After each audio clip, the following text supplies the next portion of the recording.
பேசப்பட்ட விஷயம் ராம்மோகன் ராவ் அவர் வீட்டில் நடந்த வருமான வரித்துறையினருடைய சோதனை. இதற்கு காரணம் என்னன்னா, தமிழ்நாட்டில் தலைமைச் செயலர் வீட்டில் அவரோட அலுவலகத்தில் நடந்த முதல் சோதனை இதுதான்.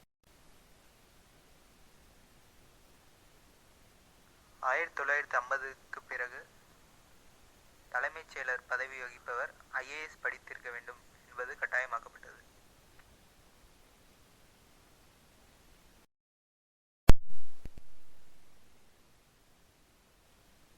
இவர் ஆளும் அதிமுகவுக்கு மிக நெருங்கியவராக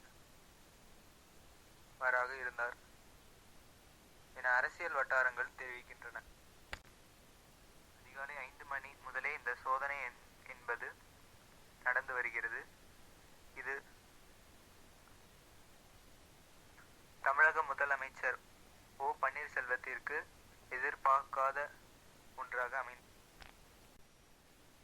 CBI நடத்திய இந்த சோதனை அரசியலில் பெரும் பதட்டத்தை ஏற்படுத்தியுள்ளது. OPS தலைமையிலான அரசு இது போன்ற பல சோதனைகள் வருமா என்று அச்சத்தில் உள்ளன. அதன் பிறகு முதலமைச்சர் தலைமையிலான கூட்டம் தலைமைச் செயலகத்தில் நடைபெற்றது.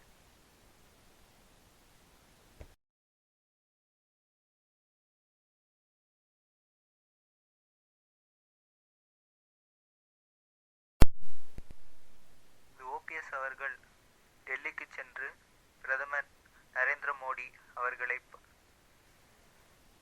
சந்தித்துவிட்டு தமிழகத்திற்கு தேவையான நிதி உதவிகளை கேட்ட பின் வந்த முதல் வருமான வரித்துறையினர் உடைய சோதனை என்பது அனைவரும் அறிந்த விஷயம்.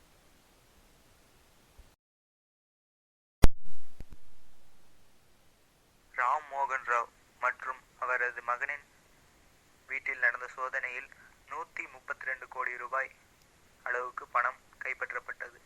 அதில் 34 கோடி ரூபாய் புதிய ரூபாய் நோட்டுகள் மற்றும் 177 கிலோ தங்கம் கிடைத்ததாக தகவல்கள் வெளியாகின்றன.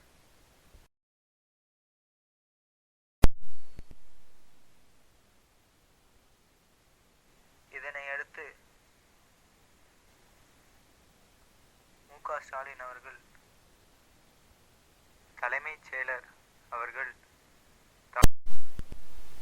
மம்தா பானர்ஜி அவர்கள் இது அரசியல் பின்னோக்கத்தோடு செய்யப்படுகிறது என்று கூறினார்.